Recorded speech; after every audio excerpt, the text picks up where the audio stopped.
Hello, hi. This is the Humanist Foundation. Today we're going to talk about the founding fathers of United States.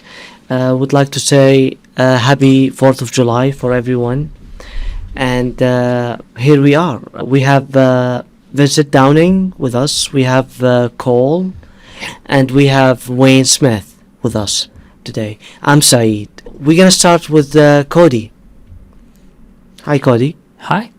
Hi. So I figured, for the 4th of July to kind of set the scene, since we are the Humanist Foundation, set the scene of some of the history of the Establishment Clause, which I think Wayne will talk about some of the wording later.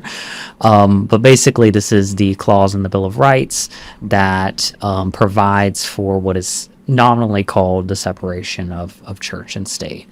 So I just want to break this up very quickly into some eras. So there's the colonial era, there's the revolutionary era. So while the war is actually going on, because it was quite a long war, the Articles of Confederation, and then ultimately the Constitution. So just real quickly, I think starting with kind of the colonial era, 9 out of 13 colonies at the time before the revolution had established churches. So they were mandated churches within their colonial charter. They were slightly different. So some were like congregational churches, some were the Anglican Church, which was the Church of England. But that is 9 out of 13. So the majority of the colonies actually had an established state-supported church. Taxes at the time supported churches within those colonies. And then there were a few kind of different religious groups that were persecuted in America. So the first and biggest one, Vincent's Catholicism, was one of the most persecuted in America in the colonial times. The only safe haven for Catholics at the time was Maryland, the colony of Maryland, and they were very broadly persecuted. The Jews were a little more tolerated, but they could not practice their religion in the open. So they were like, okay, we're fine with Jews, just don't do it in the open. So similar to some of the, I think, gay rights stuff. Don't shove it down my face. Don't practice your religion where I can see it. Quakers, actually, very peaceful kind of a branch of Christianity that everyone thinks of, were actually persecuted in colonial America and did not get a safe haven until William Penn established the colony of Pennsylvania. So that's kind of like the setting of the stage of the revolution. When the revolution actually came to be, a lot of the newly independent colonies established new state constitutions.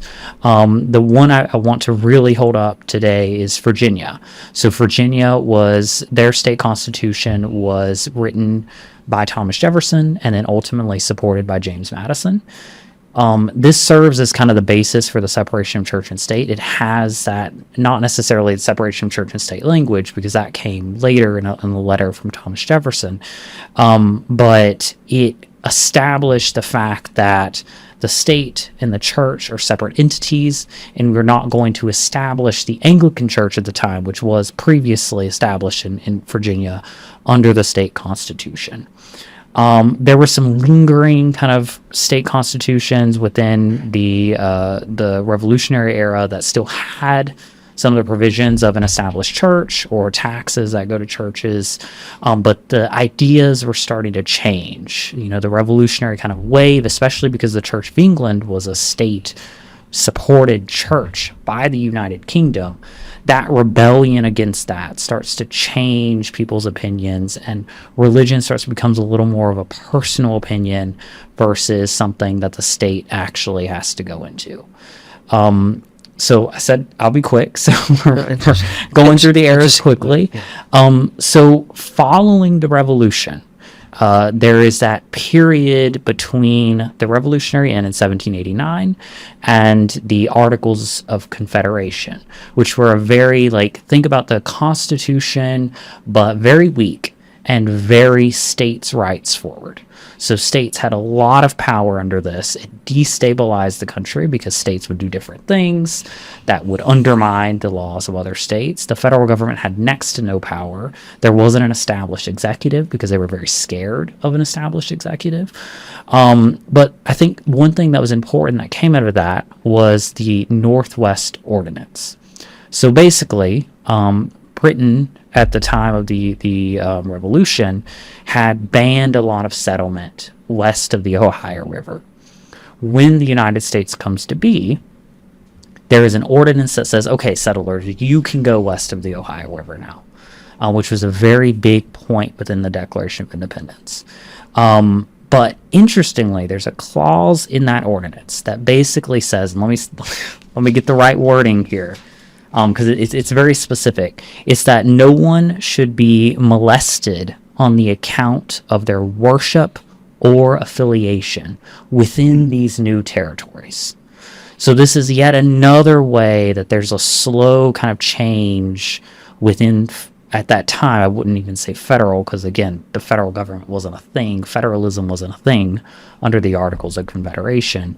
But there's that slow kind of change into what will ultimately morph into the establishment cause, or the freedom of religion, what we kind of say in America. So under the Constitution, so the Articles of Confederation clearly failed. So there was a push for a constitution, a new government to be created that was led by what we call now the Founding Fathers, and then also delegates from different states. One thing I want to mention here is that these people, our founders, really committed treason twice. So the first treason was against England. The second was doing the Constitution, because they're forming a new government. So this is another form of treason against what is now the established government of the United States, the Articles of Confederation.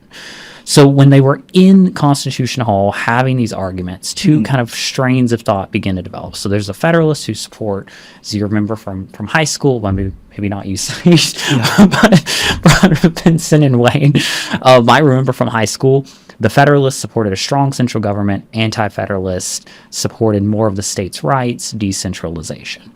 The Federalists were very much the proponents of a freedom of religion. That freedom was a personal opinion. The state should not have any part of it.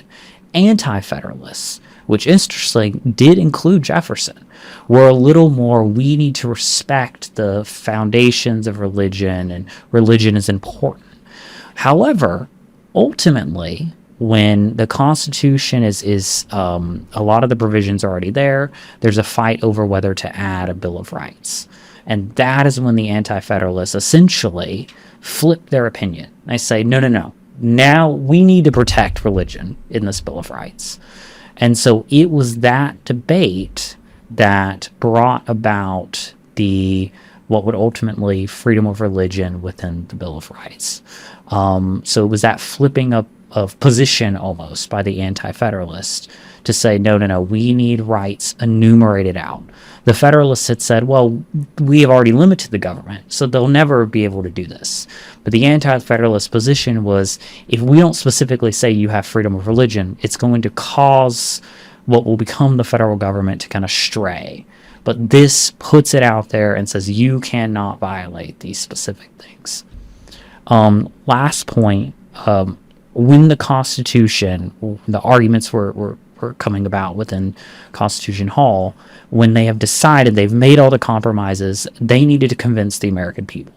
And the way they did that was the Federalist Papers. So it was a series of essays that our founders, John Jay, Hamilton, famously from the play, they wrote these series of essays defending the Constitution and its provisions. One thing they talked about was they were very concerned about factions. And what they meant by that was small minorities of individuals who have strong beliefs being able to take over the government because they're organized and they have those strong beliefs. So basically tyranny of the minority over the majority. So one thing that the Federalist Papers argued was that if we divide government around different states, different levels, different president, judicial branch, congressional branch, it allows the factions to be so divided that they can't just a minority take over. And I think the freedom of religion comes into that because it levels the playing field. It says you start out equal. nominally. You start out in the same, you all have the freedom of religion.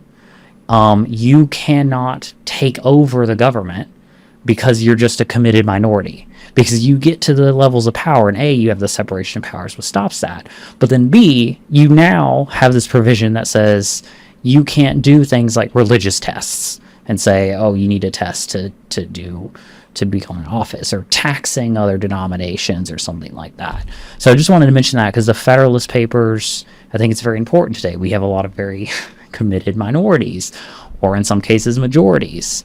So it's built into the system that we are fighting for and holding on to stop these factions from taking over and becoming things like a theocracy. So I know that was long. I will step back, please.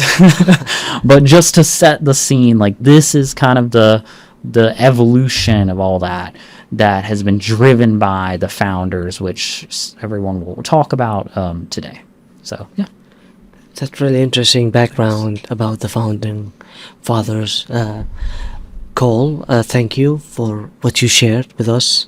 We're gonna go to Vincent. Sure. Would you like to? I just wanted to say a couple of things.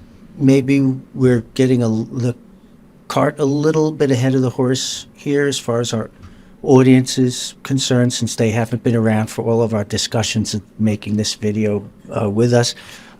Tonight, what we're touching on, albeit all too briefly, is secularism and, by extension, humanism, and how that it was the foundation of the U.S. Constitution, and that no religion, including Christianity, was any kind of template for almost all of the rights enumerated, including the Article 6, where you're not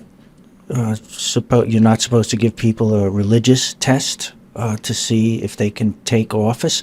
I mean, not that our culture doesn't engineer it, a de facto way around that by it being essentially impossible to get elected in this country unless you are at least vaguely claiming to believe in God somehow. There is I think the Congress has a rationalist movement in there, one of these factions, but they're not really able to do much against all of those people who are very determined to do away with this pesky separation of church and state business. And I want to thank you, Saeed, for getting us together on this before the 4th of July. Very topical, and I guess that's pretty much all I have to say at the moment. Thank you, Vincent, for sharing this. We're gonna pass the mic to Wayne Smith. Hi, yes, hello, thanks, Saeed. And so this occasion is, we're coming up on the 250th anniversary of the United States. I'm old enough to remember the 200th anniversary, 1976. I was rooting for the Detroit Tigers, and I remember all the red, white, and blue everything. The license plates, the red, white, and blue themed T-shirts, and bicycles and stickers. It was a big festival. So one of the things that I was thinking about when you're talking about that separation of church and state, and so of course we're all associated through the Recovering from Religion group, so we tend to lean towards humanism, secularism, atheism. And one of the things I learned, and I don't have the exact numbers in front of me, but it was during this time when the founding fathers were drafting the Constitution, and in the times before that, when they were having even before the revolution, and during that time, what was popular among the wealthier and educated folks was these Enlightenment values, and it was in vogue to be secular. Like, there still were all these religious groups. You mentioned the different religious groups in the country, various Catholic communities, and different Protestant groups and Judaism, and there was Native American religion, and there was like the African American spirituality. There was a lot of different religions in the United States. They mentioned like the Quakers, and there was the Puritans who came over here. But and as the centuries passed and we got to the 18th century, when these guys were around, it was in vogue to question that, and there were a lot of activities with the founding fathers being involved with Freemasonry, which has a more of a deistic kind of God, like the grand architect of the universe. So this idea kind of became an incubator for science, because this idea that of God as someone who didn't do supernatural miracles, that there was no divine intervention. There was a creator God, but the creator God doesn't interfere. He designed the physical laws of the universe and the moral laws of the universe, and we could know this God through studying and learning the laws of physics and the moral codes of the universe. And one of the ways religion was respected as a way of learning about the moral codes of the religion. So Freemasonry still puts a lot of emphasis on the myths of the Bible in it being allegory of morality, that you can contemplate and understand God through learning, but also the allegory of building. So in Masonry, it's they sort of spiritualize the art of building things as lessons for life, and to contemplate learning about God as God is a builder and an architect. And so that was the culture that, and you mentioned Benjamin Franklin. So there's a story about Benjamin Franklin when he was doing experiments on electricity, and he was like an early scientist using the scientific method, and the myth of him flying a kite and learning that he can actually increase the chances of lightning striking in a certain place if he puts a metal object, the key in the kite. And this inspired him to design a instrument called a lightning rod, because there was in Philadelphia there was a church steeple that was getting damaged from lightning, and they were spending a lot of time repairing this church steeple, and he decided that he was going to use that church steeple as a test for this new product, the lightning rod. So he installed the lightning rod, and the priests in the church, the clergy, they got angry with him because, and I'm paraphrasing all because I don't know the exact details, but they got angry with him, and it may have been a different type of building than a church. So if forgive me if I'm doing this by the hip, but the clergy were opposed to this idea in the papers and things, right?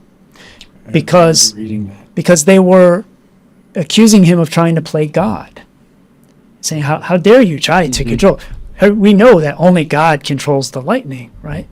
But like being a deist, to say, well, he doesn't believe that God controls the lightning. There are laws of physics that are behind this, and so he sought to investigate these laws. And the lightning rod worked, and he patented it, and it was an actual product that he engineered, tested, designed, patented. And so I like that story. I like that story of that the religious people were the same then like they are now. It's just saying, like, how dare you play God. I remember having a conversation with a religious person about how, well, if a meteor is going to come and strike the earth, we could use our technology to move the meteor or destroy it somehow. And this religious person I was talking to said the exact same thing to me. You're playing God. You can't play God. If it's a natural disaster, is an act of God, and you just have to accept it. And that mindset is still around today. The thing that I want to bring up about the separation of church and state, the establishment clause, is just something that I've had conversations with religious people who will just flat out and say, there's no separation of church and state. That's not in the Constitution. I said, wait, the First Amendment, it says Congress shall make no law respecting an establishment of religion or prohibiting the free exercise thereof. And they say that just means, and then they try to tell you what it means. That just means the government can't establish an official religion. And then they're saying that's all that it means. So we can allow prayer in school. We can be a Christian country. We just can't have an official religion. We can teach the Bible and this and that. And it frustrates me and it baffles me, because when I read that clause, it very clearly says Congress shall make no law respecting an establishment of religion. And so the verb there is respecting. It's not establishing. It's not saying anything about establishing anything. It's saying Congress shall make no law respecting. So respecting means favoring. So Congress shall make no law favoring an establishment of religion. An establishment means an organization, an institution. What type of organization, institution? Of religion. So that they seem to be injecting the word establishing as a verb, but it doesn't say that. It very clearly says respecting an establishment of religion. In other words, Congress shall make no law favoring a religious establishment, which is much more broad interpretation. And it also says it can't prohibit the free exercise thereof. So, and this is an interesting thing, and I remember being taught this in college, is the tension between that freedom of religion on the one hand and separation of religion and state on the other. So you can't prevent religious organizations from freely practicing their religion, and at the same time, the government can't favor any religious organization. But I find it very alarming how many religious conservatives will just tell everybody that this only means that the government can't establish an official religion. And then they think that that's as far as that statement goes. But it clearly says that they can't favor any religious establishment. I know I've beat that point. Interesting point, actually, because a lot of people keep asking, do we have separation between church and state, or we don't? Is it clear or is not clear? So thank you for trying to clarify that things. I'm with Wayne on that one. Right. It very clearly states that there's to be a separation of church and state, and of course you're absolutely right. There are plenty of religious folks, particularly conservatives, who they're not going to believe that. They don't want to believe it. They think that this should be a Christian nation, or whatever it is that they think this nation should be, and that's the long and the short of it. Not sure how to reason. It's almost like they think, okay, it's okay, you can have a Christian nation, just not an official church, and that's okay because they're not establishing an official church. But we should sort of be recognize that it's a Christian, and it's a lot of those Enlightenment values were in opposition to Christianity. They were the basic value of a human being is against Christianity, which teaches we're sinful, awful, broken, evil, foul, disgusting beings who can't be redeemed without this, human sacrifice. I mean, I don't see what value that philosophy puts on individual human beings and their rights right there. Yeah, I think it's a bit hypocritical too for people who they'll favor a restrictive definition of the Establishment Clause, but an expansive one for the Second Amendment. And for me, it's you can't have it both ways. You can't be restrictive in one and expansive in the other. For me, I think that the founders, if you look at the outline of the Bill of Rights, the Ninth Amendment says that rights not specifically enumerated are granted to the people. So for me, it's like the founders themselves recognized that we are not going to enumerate all the rights here. There's more rights. We can't put them all in 10. So they themselves were signaling that there's an expansive kind of definition going on here, that there are more rights, that we can't list them all here, that might be tied to what they would call like natural law or natural rights, things like right to privacy. That's what was Roe v. Wade was decided on, like certain rights that they have not specifically granted. And they'd give the same to states, that rights not specifically granted to, or powers not specifically granted to the federal government are granted to the states. So those are different ways in which the founders themselves applied an expansive definition. So for me, like, I apply an expansive definition to both. I think there's disagreement upon that, and that's fine.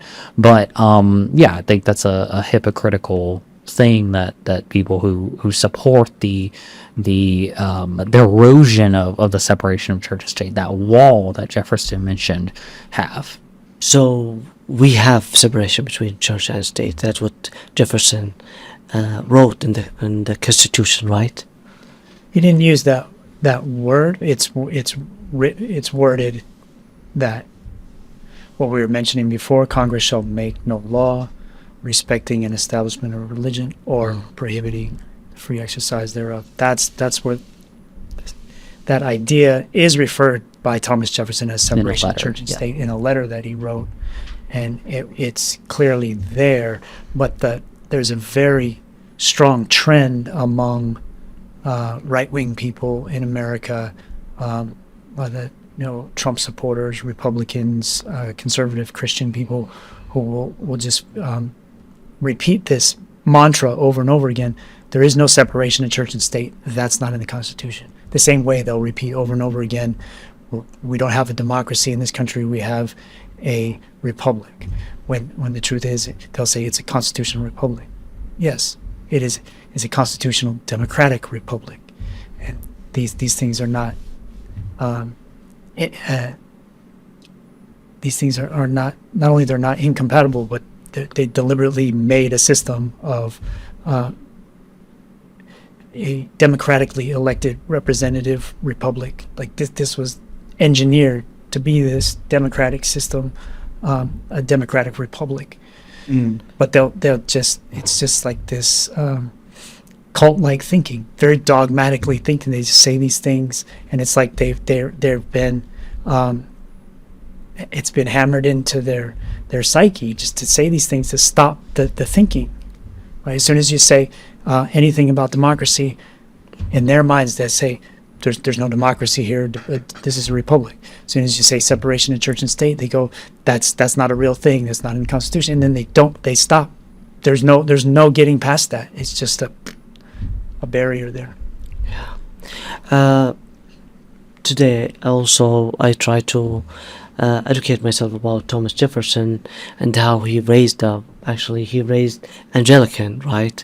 And then he decided to become a deist, which is really interesting that at that time, 250 years ago, being a deist, have all this knowledge and background, right constitution, and that's what make America actually a special country.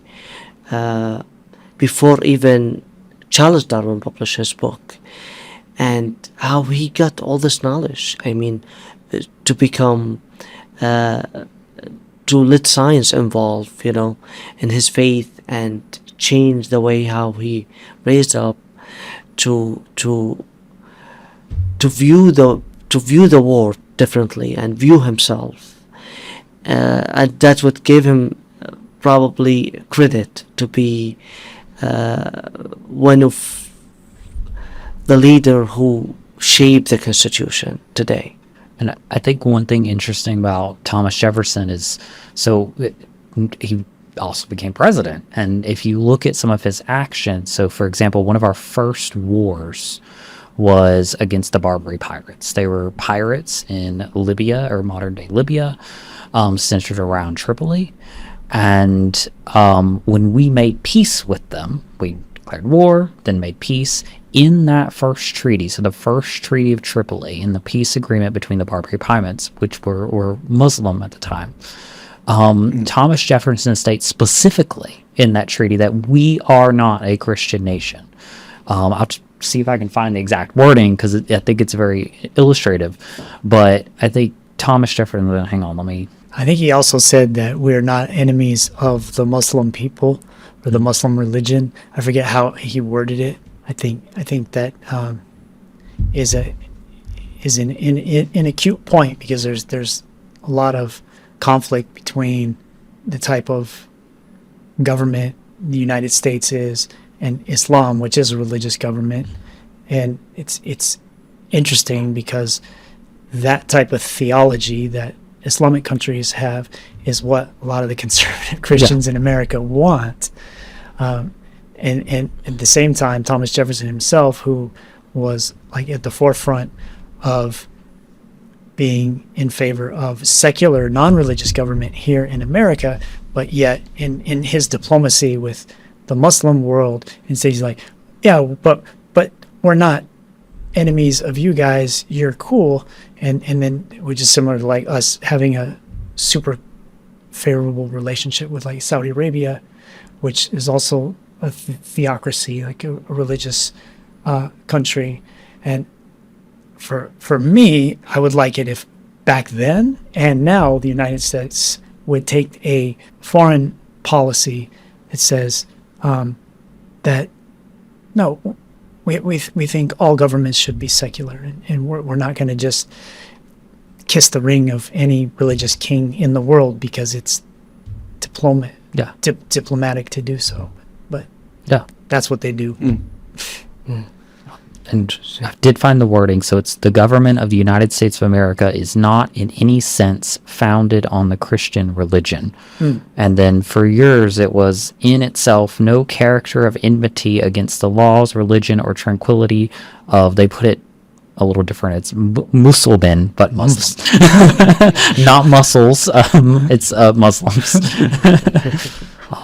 But yeah, I think it's like you said. I think it's the twisting of different words, and I mean, think in essence, the freedom of religion is small government. Thomas Jefferson would largely agree with a lot of Republican things. He was about rural America. He wanted small, limited government. He showed that in part of his presidency, and yet they reject some of his central thesis. So, can you repeat the question?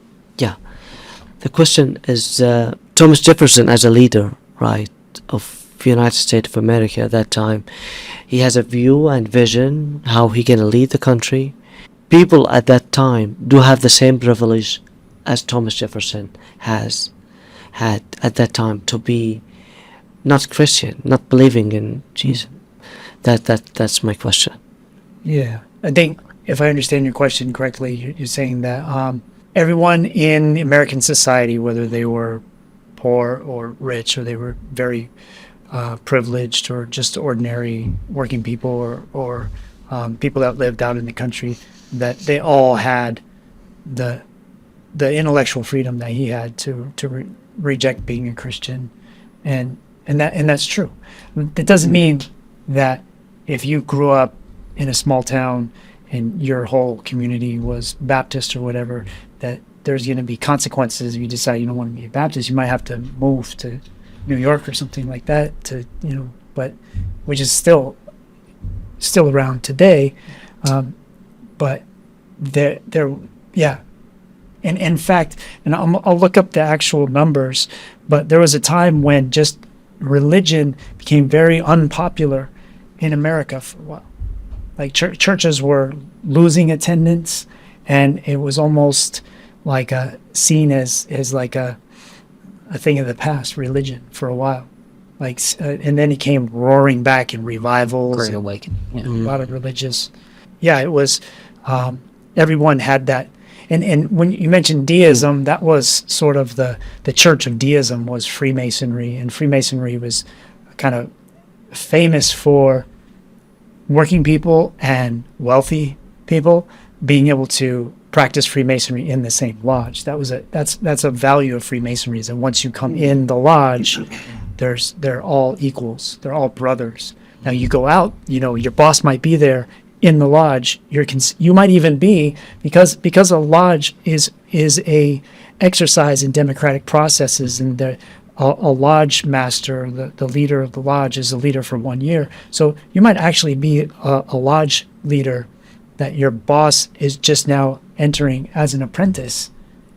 In the lodge, you might actually be presiding over that lodge and be active in initiating your boss. But when you're at work, he's your boss. So it's an interesting part of American society, I think, that gets often undervalued in how the whole Masonic thing, because it's very part of American tradition, especially military. There's a lot of Masonic lodges. So there was a time in America where lodges such as the Masons, and there's like the Odd Fellows and the Moose Lodges, and there's a whole generation where that was popular, religion was not. And then the Catholics made their version of it, the Knights of Columbus, to sort of compete with the lodge systems that were more popular. Interesting. I can tell Cole prepare a lot of things. Would you like to say something? No, history is my minor. This is America. I've done a lot with American history, so. Yeah. No, I mean, I just think that I think at a state level, we are seeing like an erosion of some of the lines between separation of church and state, and I think it is important to remember, I think, two things. So first, the Constitution is the ultimate expression of what America is in many ways.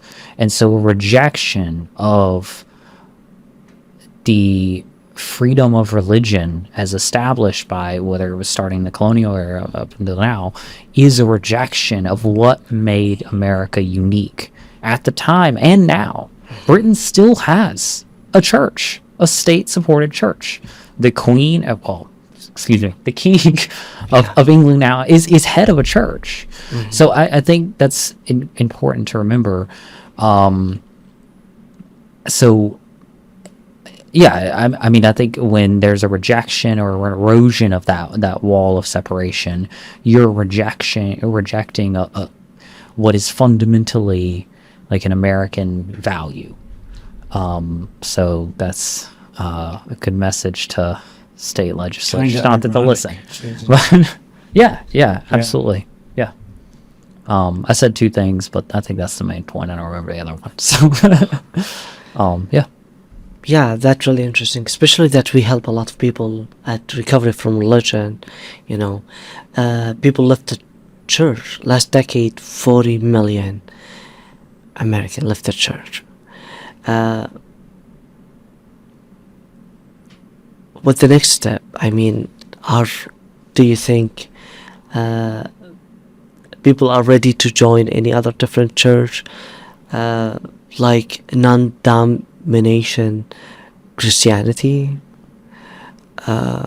or secular organization? Doesn't like look that way so far. I don't see any religious resurgence going on. I mean, I've been looking into the figures now and then, the Gallup polls and all of that stuff suggests that people, particularly young people, are falling away from religion in absolutely record numbers, which is, of course, why we're seeing this fascist theocracy overreach going on, because I really think these people, are paying more attention to their death, and near extinction than the rest of us are, and they're willing to do anything to survive, which of course is what makes them so dangerous. They're cornered animals at this point.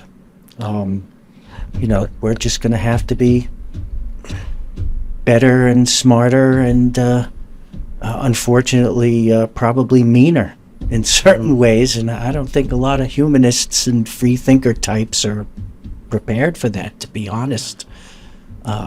With you, I mean, with that's a subject for another video, I'm sure, but I mean, a lot of these humanists I hang around with really kind of, it seemed to me on some level, to not actually believe that they have enemies, which is a lovely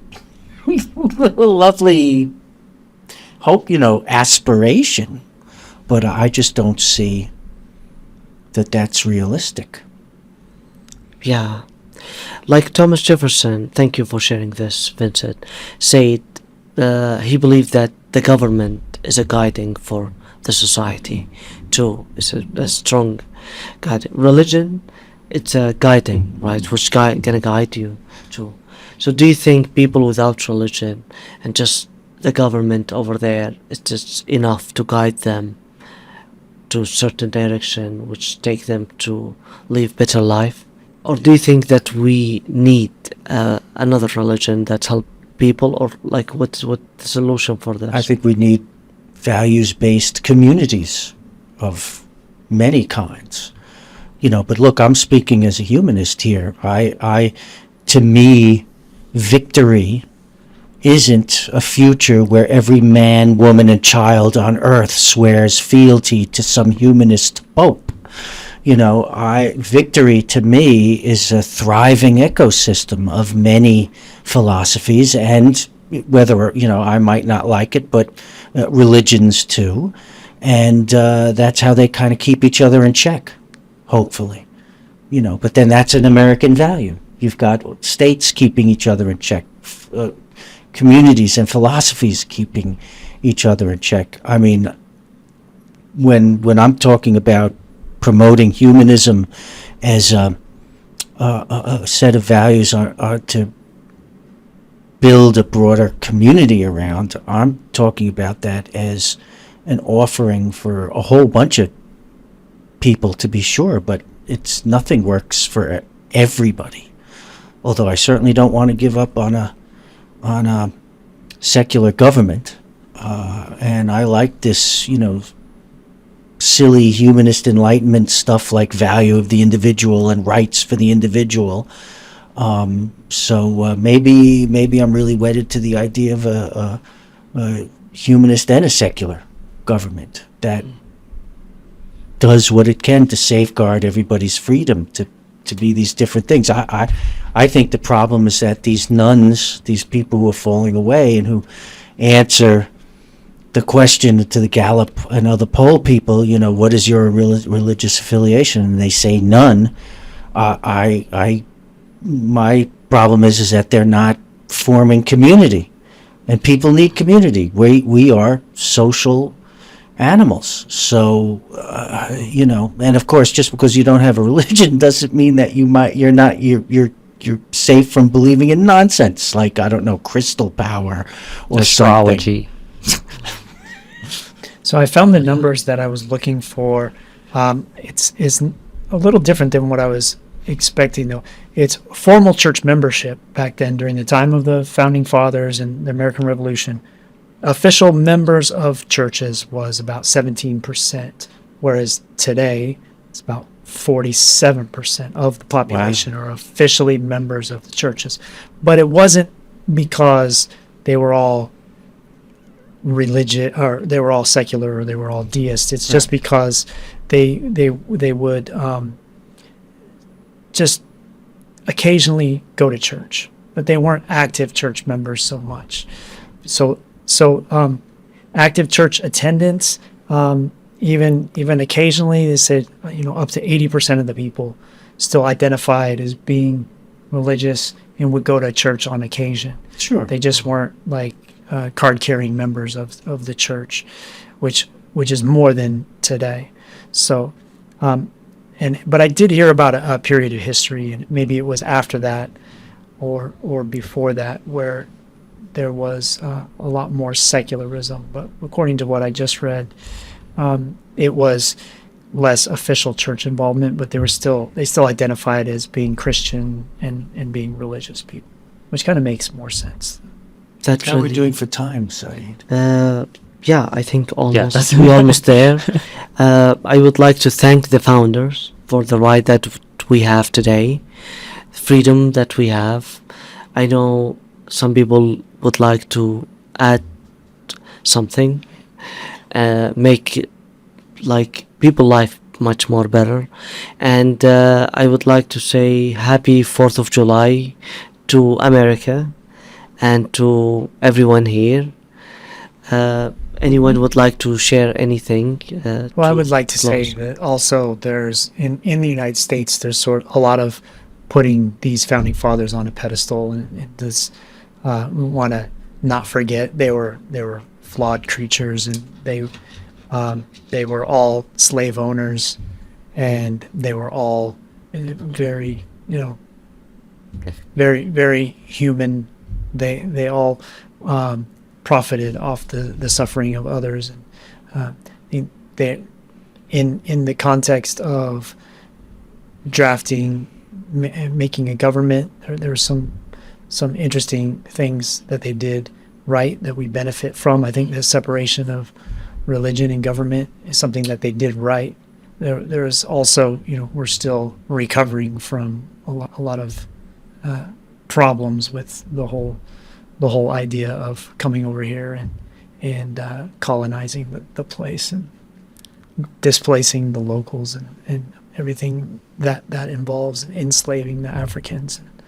There's a lot that there's a lot there that is justly needs to be looked at critically, and how the